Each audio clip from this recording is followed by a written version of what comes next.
These are roads that are farm to market roads in the rural community, and so really when we look at the economy of Iowa, these are really critical roads. We are making improvements to those roads and extending their life, and again, it's with products grown in Iowa. It just magnifies the economic benefit.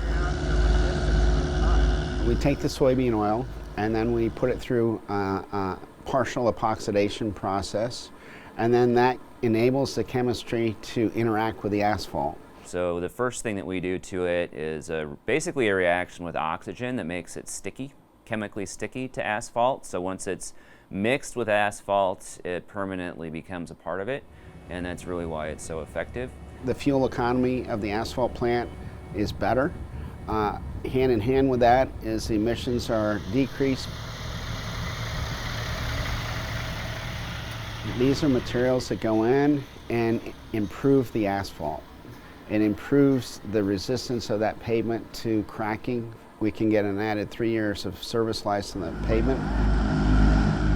This is, again, soybean products that are grown here in Iowa. Anybody that touches asphalt or concrete pavements, we've got a product that we're developing for them.